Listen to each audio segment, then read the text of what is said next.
कराची जे शहरा नूरजान थाणे जी हद Banaras metro cinema भरिसां वाक़िए गुलशन बिहार जे इलाइक़े ग्रामर स्कूल भरिसां ख़ानगी चैनल जे कार ते नामालूम हथियारबंदनि जी फायरिंग, जंहिं जे नतीजे में 28 सालनि जो ज़मरद इस्लाम वलद इस्लाम दीन ज़ख़्मी थी पियो आहे।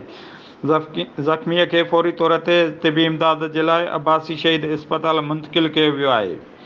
पुलिस मूजिबि फायरिंग जो वाक़ियो फुरमज़ामत जो दौरान पेश आयो आहे। ज़ख़्मी नौजवान ख़ानगी टीवी चैनल में ड्राइवर जी नौकरी कंदो हो। ज़रियनि जो चवणु आहे त ज़ख़्मी ड्राइवर रिपोर्टर खे घर छॾे वापसि ऑफ़िस वञी रहियो हो त ॿ अणॼातल हथियारबंद ड्राइवर खे गाॾी रोकण जो इशारो कयो। न रोकण ते साम्हूं अची गोलियूं लॻायूं। ॿुधायो पियो वञे त ड्राइवर ज़मरद खे गोली अखि जे भरिसां लॻी आहे। पुलिस वाक़िए वारी जाइ तां शाहिदियूं गॾु करे वाक़िए बाबति वधीक जांच शुरू करे ॾिनी आहे। रिपोर्ट राहिब गाओ, इब्रत न्यूज़, कराची।